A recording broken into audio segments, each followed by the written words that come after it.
These days, there are over 200,000 Filipinos living in the Los Angeles area, making it one of the major Pinoy hubs here in America. Di ba, Miss? Oh, pero Carmina, yung 200,000 na number na yan, mga legal pa lang yun, ha?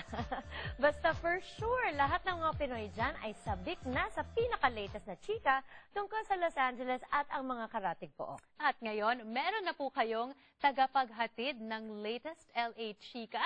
At yan ay walang iba kundi si Ana La Chica. And today, she'll take us to a restaurant that's fast becoming a regular go-to place for the best Pinoy food in Southern California. Kami takam na. So halina kayo, direct from Los Angeles. Ito ang LA Chika.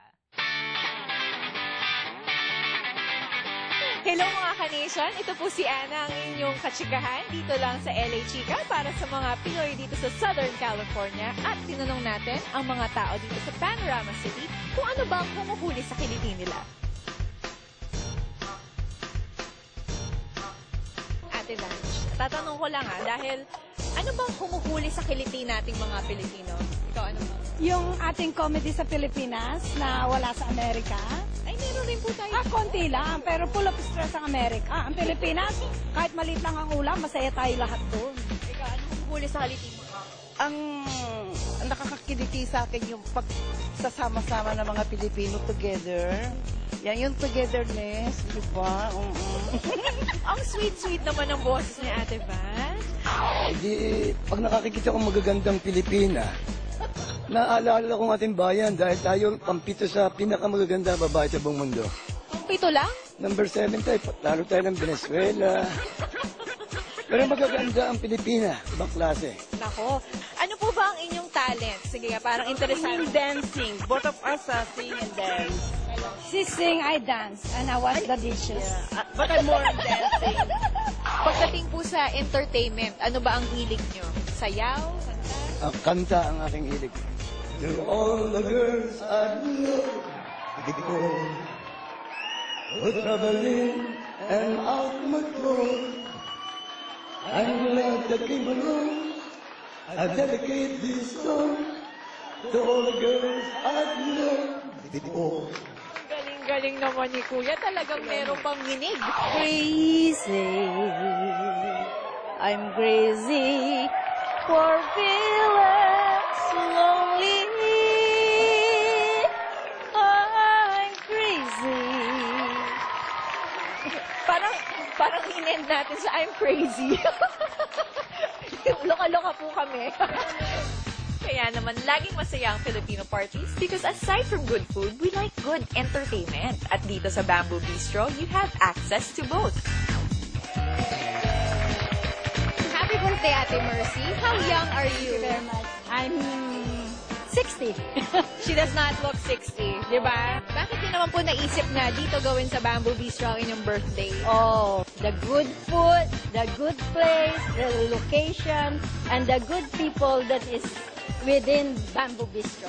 Chinika natin si Mr. Dan Belen, ang owner ng Bamboo Bistro sa West Covina and the newly opened Bamboo Bistro here in Panorama City. I always wanted to have like a karaoke place, like a bar. Yung first branch nga namin sa West Covina, naumpisa namin yung buffet. Tapos nung nakita ko yung dami ng tao, that's when I started thinking na, hey, it's perfect to match it with the entertainment at night. And so far, it's clicking really good. Bamboo Bistro regulars Rizzy and Jamie from the Asian Dolls are on stage every Friday night, and Bo Carnation stirs up the laughter for Saturday Comedy Night. At hindi rin mawawala ang sayawan dito. Siyempre, mga Pilipino tayo, marunong sumayaw at mga talentong singers din. Yes. So, narito pag Sunday and Wednesday, right? Lahat, ginagawa namin, basta mapasaya lang sila, singing, dancing, comedy, and siyempre yung interaction namin with yung mga tao dito, diba? Siyempre. Ayaw nilang mamili ng isang talent lang, talagang lahat. Lahat talaga. So, kailangan kami tumambling, kumain ng manok. Nabuhay, lahat. Katulad ng Bamboo Bistro, para akong buffet. Kompleto ako sa Ricardo's. Total entertainer, total performer, dapat magaling ka rin sa comedy. Kailangan talaga may talent. Hindi. Dapat meron kang 99% alcohol, 1% talent. Pwede na yon. When it comes to Filipino entertainers, ay 100% naman ang support ni Kuya Dan. We do have a lot of local talents here.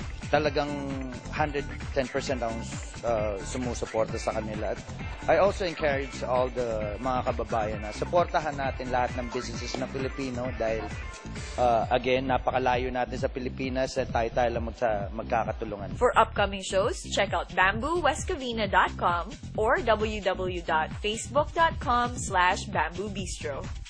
So ayan mga kachika, hanggang sa susunod nating kwentuhan. Kung ang habol nyo ay good time, huwag nyo kakalimutan na pwede kayong pumunta sa Bamboo Bistro dito sa Panorama City.